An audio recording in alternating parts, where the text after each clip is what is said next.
Welcome back, everybody, to the Learning Can't Wait podcast. I am thrilled to introduce you to our next guest. We have Dan Meyer, the Vice President of User Growth at Amplify. Welcome, Dan. Great to be here, Haley. Thanks. I am really excited to have you here because you do not hold back and you share your opinion publicly and in your newsletter publicly. And I feel like you and I are going to have a great time chatting about what we're seeing in EdTech, AI, education here in this conversation. Right on. I really like what I really like, and I really don't like what I really don't like. So thank you for accepting that part of me here, and looking forward to the chat. Yeah, and if we're not going to be our authentic selves and talking about education, we probably should find a new path. Agreed. Cool. So let's do it. Let's hear. How did you come to be this version of yourself, Dan Meyer? How did you come to be the personal and professional version? Yeah, for folks who don't know me, I'm in the math education world. Please keep listening. I'm not going to ask you math questions, okay? But just my background here is that I was homeschooled from K to 8 actually, which is a big part of my bio, educationally and professionally. I learned math by getting videos in the mail, which for younger listeners is like the internet, but like for physical materials. And so I would watch these videos and learn math that way. And I love being able to just jam on these videos as fast as I wanted. I got to high school learning with like 30 people in a room where it was like, you're going to learn kind of this way at this pace. And I was like, I don't know about that. So I learned, I just like went on my own pace and like jammed on math a whole bunch. Love math basically. And I got into teaching on a lie because this guy who knew me was like, as I was graduating, he was like, you should think about teaching. I was like, I don't know about that. And he said, just go hang out with this totally representative class of honors pre-calculus students to decide if you want to spend a career in education. So I did. And that those kids love me and I love them and we all love math. And I was like, wait, you can get paid for this? So I was like, sweet, I'm gonna be a teacher. Smash cut to, first class I taught in a Title I school, algebra to freshmen, kids who did not like math, did not like me. And I was like, oh, whoa, this is very different and not fully comfortable. And I think most of my work as a teacher, as a technologist, now in ed tech, has been trying to answer that question, to unravel that dilemma of like, what have I found in mathematics that has been so life-giving and creative and social that a lot of kids do not, and what can we do about that? Okay, so you got into education as a lie and you spent quite a bit of time in the classroom, but like you said, you're a technologist and you've been working in ed tech since your school-based career kind of found its natural pause or maybe unnatural pause. What is your focus on today and why are you focused on that? Yeah, I'll just say so. Like I left teaching, went to do a doctoral program around the time that laptops were really like infiltrating schools. Around 2015, there was like assessment mandates that had a laptop cart in every class, more or less. And people were asking themselves, what do we do with this technology? And the answers seem to be then and now very similar, which is to give kids questions that are multiple choice and tell them if they are right or wrong.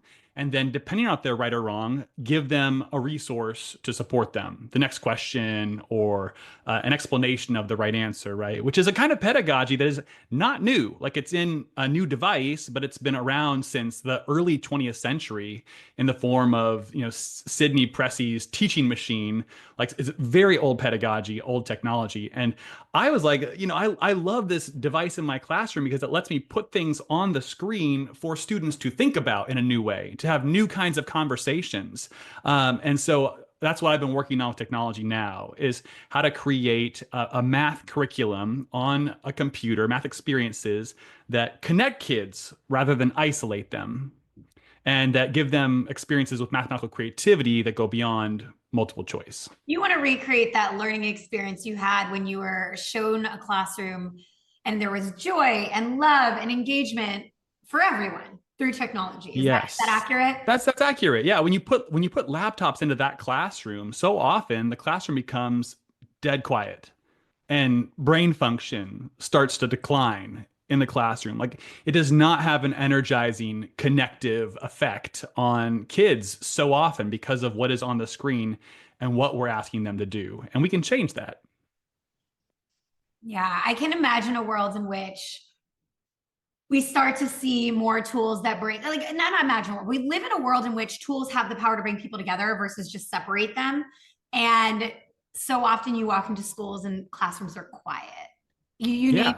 It's my, I mean, my least favorite thing is when our classroom is quiet.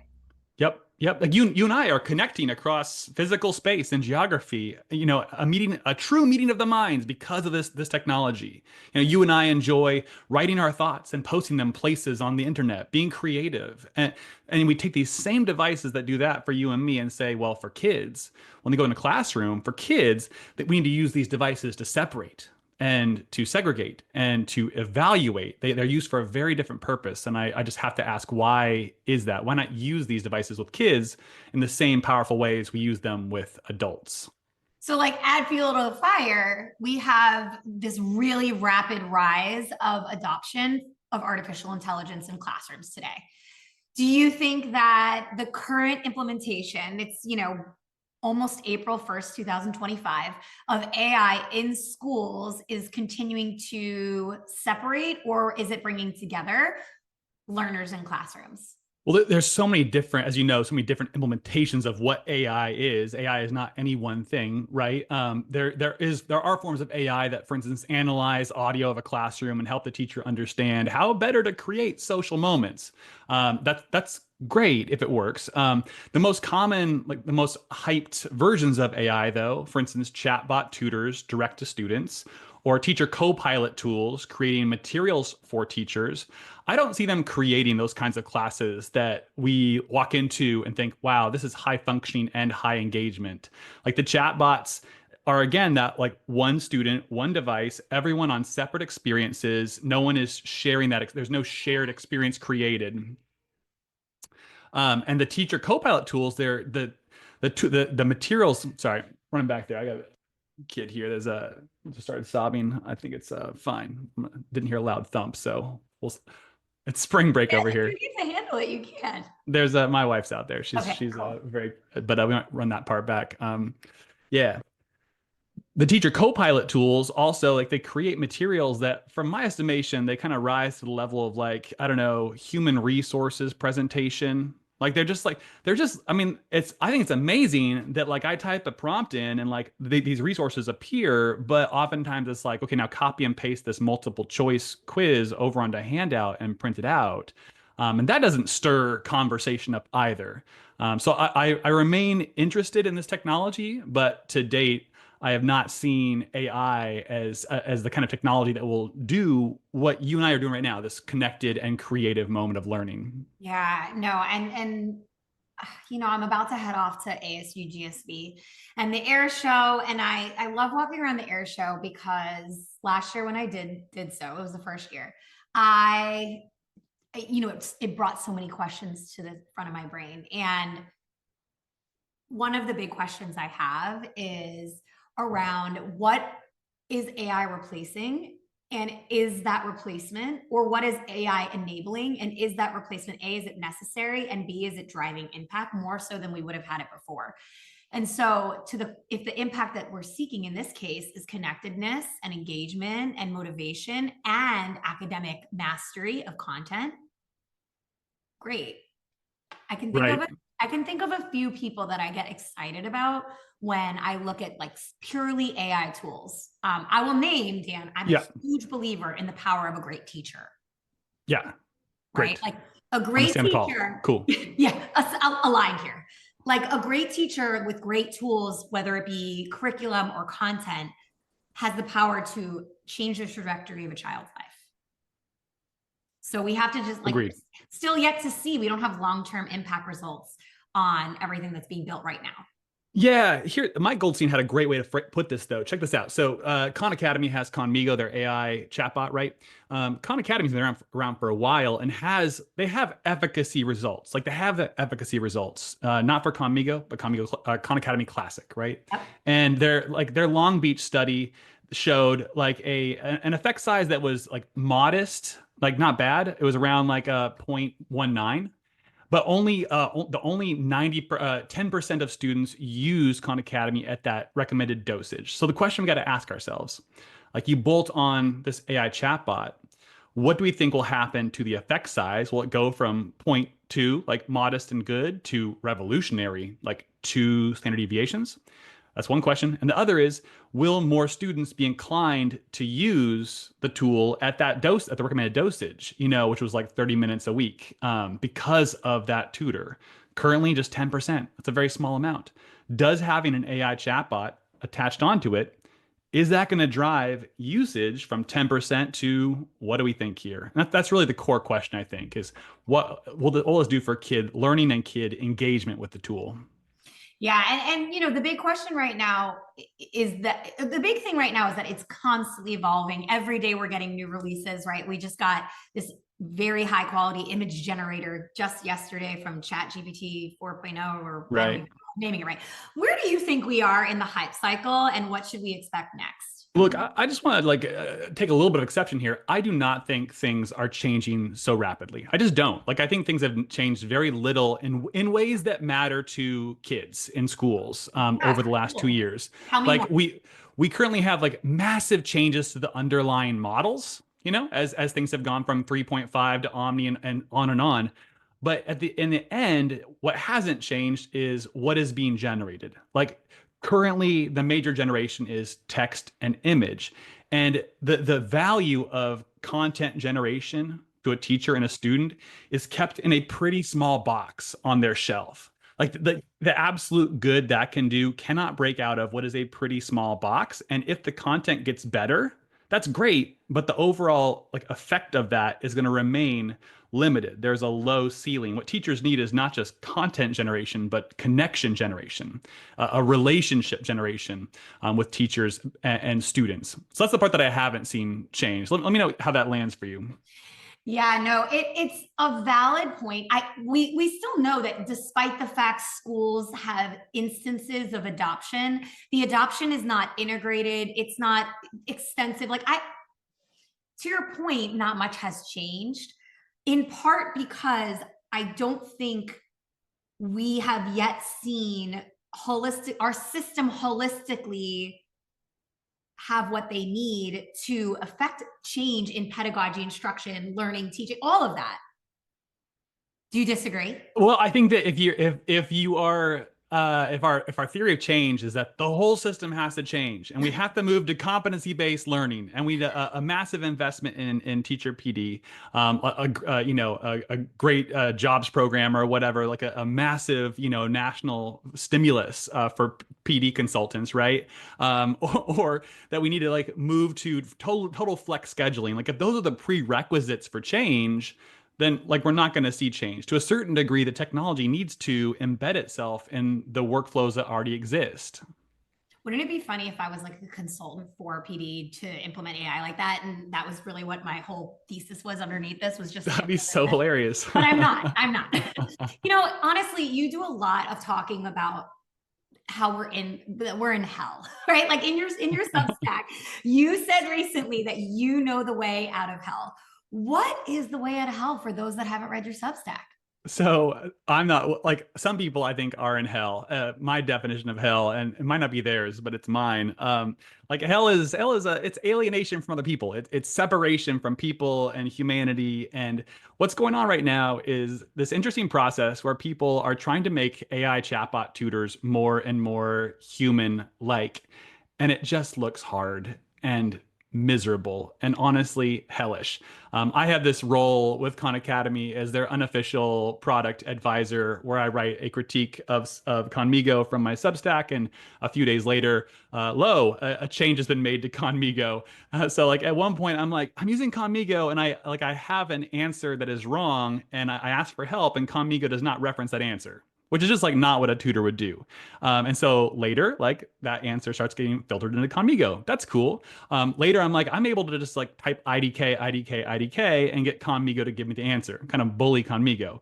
Recently, that's changed. At a certain point, Conmigo stops and says, you can watch this video of Sal Khan talking about it. I'm just saying like that is to me feels like hell. Like it's like trying to like prompt engineer your way to a human one line at a time with different instructions that might contradict each other. And the poor LLM is just trying to make sense of like, what do you want me to be? And it's just not that. It hits that uncanny valley where you're like watching Polar Express and it's like, yeah, it kind of looks like Tom Hanks, but oh, the differences are pretty apparent. That's hell. And the way out of hell for me is to invest in humans. Like instead of trying to like fashion a human teacher out of an LLM, to invest in recruiting and developing, training, supporting more and better human teachers. That's the way out of hell. Yeah. Well, there's a crisis in America with our teachers, right? There's lower enrollment in many cases, not in every single sub certification area, but in many certification areas, Yeah. there's a shortage of enrollment, less students graduating, less teachers for classrooms. And yes, I will acknowledge, I'm very public about this. There is a misalignment of teachers and schools and classrooms, not that there isn't a surplus. There are more teachers than there are classrooms, but it's regionalized. So the shortage is regionalized in areas of the country that have frequently, and for historical reasons, due to systemic oppression, suffered from teacher shortages. Right. And at the same time, you make a very good point about investing in our teachers, their training, their ability, investing in their capacity to be best for kids.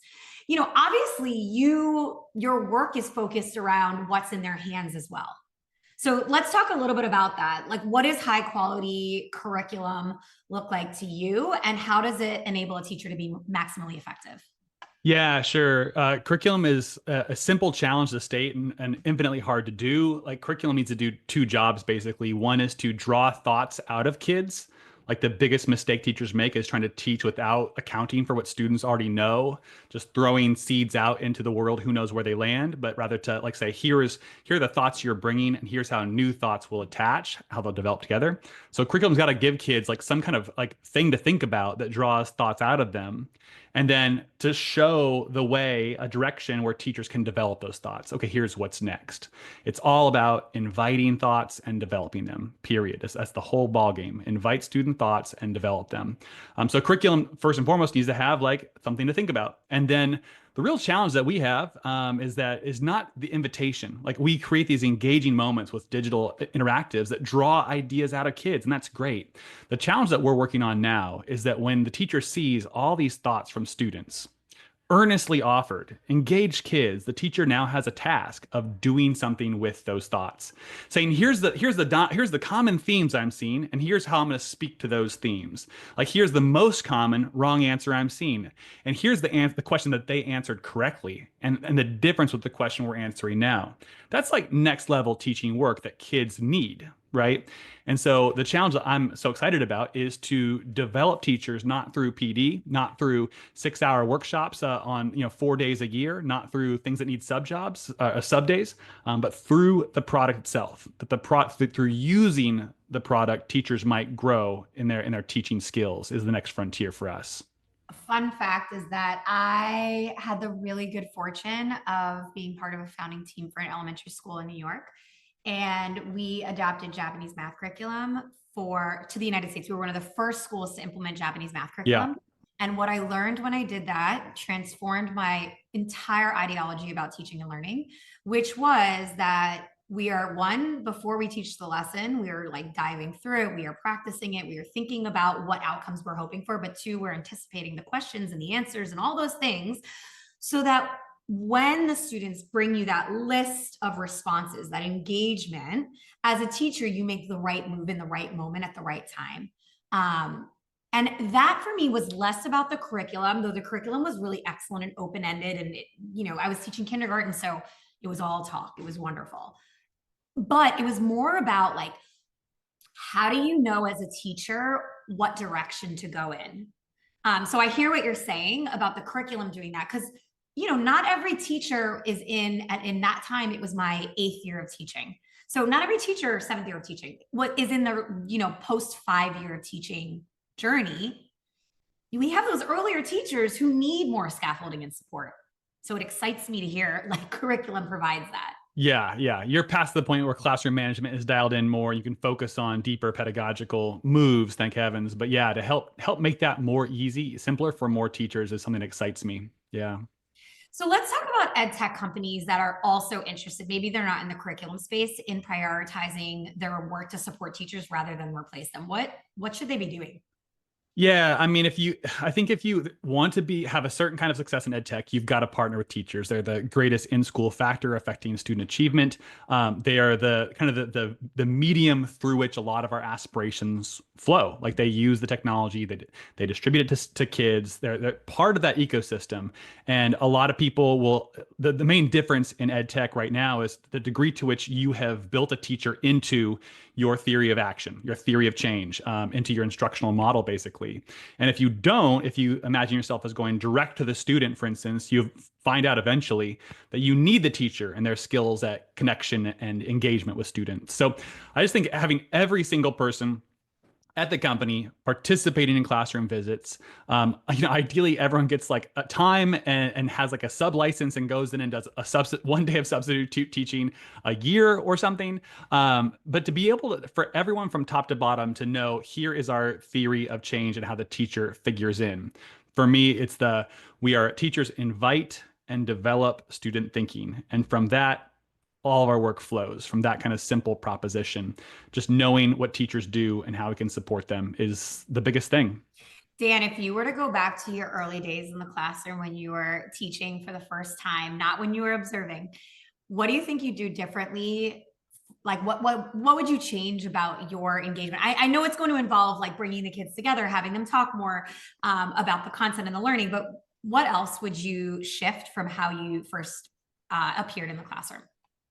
Yeah, I mean, most of what I would say is based to myself is equivalent to like grow and mature 10 years, which is impossible, right? But I love that teaching kind of like functioned as an extended adolescence for me. Like your growth as a person, as you know, as a human, like every bit of that maps onto and is used by your growth as a teacher and vice versa. Like it is such a human discipline. So like going into teaching, like at first I was like trying to be the Robin Williams, like the funny cool guy, which is not something I'm well suited for. But like it was like, aren't I awesome? And then eventually I shook that, and it was like, isn't math awesome? And like, isn't this amazing? And still, kids are like, not really. And the big shift was to say to myself, aren't these kids awesome? Like, Yes. aren't they amazing? Not just when they reflect back to me my thoughts and the answers that I want to hear from them, but I think K-5 educators, might appreciate this more than I did as a high school educator, but just the stuff going on between their brains, the stuff that they try to hide from the adults who seem only interested in one kind of thought pattern, like that's amazing stuff and deserves to be recognized and taken on its own terms. I think that's the main thing I wish I had known at the time or done differently. Aren't kids awesome? Agreed. Yeah, I Amen. mean, I remember the first time someone came to me, I was probably like my second year of teaching and I was having a really rough go. I was not feeling like the most effective person. And as many early stage teachers do, and someone came to like kind of complain about teaching to me. And they said, oh, you just have those bad kids. And I like whipped my head around and I was like, wait, what? And they said it again. I said, no, hold on. I think we're like fundamentally on the different side of this. One, I don't believe in bad children. And two, like a lot of this is because of me. 99.9% of it is because of me. Like I'm the adult in the room and I don't feel like I'm doing right by these kids just yet. And I'm going to do everything in my power. And like, it was a light bulb moment for me and the rest of my education career is that some people believe that the reason something doesn't work is because of kids. And then Hmm. other people take ownership. And I wanted to be on the side of the camp where people took ownership over kids teaching and learning by letting them be free and be kids and think creatively and outside the box and not shut them down. That's beautiful. And we got to remind ourselves the same is true about teachers. Like there are people who talk about teachers in the same exact way, as Mm. though there are teachers who do not want to be successful, who do not want to grow, who, even if growth were easy and accessible to them, would refuse to grow. And there's similar kinds of deficit mindsets that persist and pervade about teachers, in the same exact way. Yeah, I will just like add on to that one more plus, like same thing about families. Like I Yeah. Yeah. woo, the things people say about Yep. families, like first of all, that is a privileged, really confused mindset if you think parents aren't doing their absolute best for their kids. Best looks different for everyone, and there's a whole lot of factors that play into how families show up at school and why they show up a certain way at school. And I have the utmost respect now being a mom who works and has kids in school. My goodness. Do you know how many times I forget the holiday theme day? The kid doesn't do the homework right. The backpack is missing stuff. I don't send a lunch to school. Like, thank gosh I gave grace then, because woo, if someone was not giving me grace now, I don't even know. I don't even know. Yeah, please, no one judge me by my own standards. Please, never. Yeah, Right. definitely. And if you're in ed tech and you're listening to this and you're like, I just want to like send my software into a kid's brain to go in there and rewire things and to add knowledge to a kid's brain. It's like, I'm sorry, like there's no way around these kinds of social conditions that surround a student's learning. If a kid hasn't eaten or slept or is having a really bad day or the teacher's having a bad day, like your software is a part of that system, and you've got to find ways to be tolerant and even embrace those kinds of that kind of humanity for your work to have any kind of efficacy at all. Dan, I feel like you'll appreciate this level of nerdy, but Let's go. I'm always looking for, I don't like nonfiction as much as I like fiction. Okay. I'm just full disclosure, putting it out there in the world. This is a safe space. Safe space. But I read a lot of nonfiction because I want to be smarter and I want to learn from people and I want to form opinions based on the things I read. So I just read, and I'm like pulling up my Libby here. Everybody that knows me knows I love a library, I love a Libby app. I just started reading The Courage to Be Disliked. Have you ever read this before? Oh my. This I do appreciate the title, but no, I haven't. Well, the title is not what it seems, but I encourage you to read it and form some opinions and come back and let's talk about it. But it's about this, it says the Japanese phenomenon that shows you how to change your life and achieve real happiness. But what it talks about, I think it's like oh man, I should really have known this before I brought it up. The Courage to Be Disliked. Let's pull this up real quick so I can quote. It's about a type of psychology that like merges with philosophy. It sold 10 million copies, but it denounces context. Like it denounces the idea that trauma exists and all this. And I literally had to stop it halfway and I was like, whoa, this is definitely like, I have to read those things that aren't necessarily aligned to my own belief system because I'm Yeah. going to be in an echo chamber, but this did not align to my belief system. Oh, that's challenging. I'll wait for your summary or your podcast with the author or something Right. and see how it lands for Stuff you. I'm learning, can't wait. All right, Dan. You've given a lot of thoughtful points here, and you have not held back, which I really appreciate. And if you're not reading Dan's Substack, you totally should. And I will link to it in my own Substack when I share it on Friday that this episode goes live. But I would like you to tell just, maybe in a recap, a little synopsis here, what advice you would give to a new teacher starting their career today. Yeah, I think the easy short one is to be an interesting teacher, be interested, like to be interesting to your students, be interested in your students is the main one. To be a student of your students, I think is probably a effective, short, pithy advice. And the other longer version, like the preparation for career, that's ideally a long one and a happy one, is just to name the fact that you are so far downstream from basically every social force. Like in the US, we have such a terrible social safety net and take terrible care of so many people.